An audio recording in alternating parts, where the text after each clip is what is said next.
CM Revanth Reddy ఈరోజు ఉదయం governor Shiv Pratap శుక్లాను కలిశారు. పెండింగ్‌లో ఉన్న ఇద్దరు గవర్నర్ కోటా ఎమ్మెల్సీల పేర్లు ఆమోదించాలని కోరారు.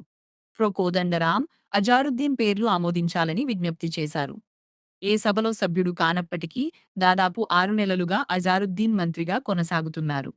6 నెలలలోపు ఖచ్చితంగా ఏదో ఒక సభలో సభ్యుడిగా ఎంపిక కావలసి ఉంటుంది. దీని ప్రకారం ఆయన గడువు ఈ నెలాఖరుతో ముగుస్తుంది. గవర్నర్ ఆమోదించని ఈ నెల 30 తర్వాత అజారుద్దీన్ పదవి కోల్పోయే అవకాశం ఉంది. ఈ నేపథ్యంలోనే గవర్నర్‌ను సీఎం కలవడం ప్రాధాన్యతను సంతరించుకుంది. గతంలో ఒకసారి కోదండరాంతో పాటు అమీర్ అలీఖాన్ పేర్లను గవర్నర్ కోటలో ఎమ్మెల్సీలు ఇవ్వాలని ప్రభుత్వం కోరినప్పటికీ బీఆర్ఎస్ నేతలు దాసోజు శ్రవణ్, కుర్ర సత్యనారాయణ హైకోర్టుకు వెళ్లడంతో పెండింగ్‌లో పడిపోయింది. గతంలో వారి అభ్యర్థిత్వాలను ఆమోదించేందుకు నాడు గవర్నర్‌గా ఉన్న తమిళిసై నిరాకరించారు. రెండవసారి తీర్మానంలో అమీర్ అలీఖాన్‌ను తప్పించి కోదండరాంతో పాటు అజారుద్దీన్ పేరును సిఫారసు చేస్తూ గవర్నర్‌కు పంపించారు. అయితే 6 నెలలు కావస్తున్నా గవర్నర్ కార్యాలయం నుండి ఎలాంటి స్పందన లేదు.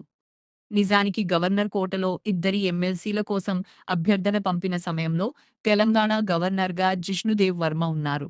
గత నెలలో ఆయన స్థానంలో శివప్రతాప్ శుక్లా బాధ్యతలు చేపట్టారు. జాతీయ స్థాయిలో నెలకొన్న రాజకీయ పరిస్థితుల నేపథ్యంలో కాంగ్రెస్ పార్టీకి చెందిన ఎమ్మెల్సీలను గవర్నర్ కోటాలో ఎంపిక చేస్తారా? లేదా అనే విషయంలో ఉత్కంఠ నెలకొంది. చూడాలి ఈ వారం రోజుల్లో జరగబోతుందో.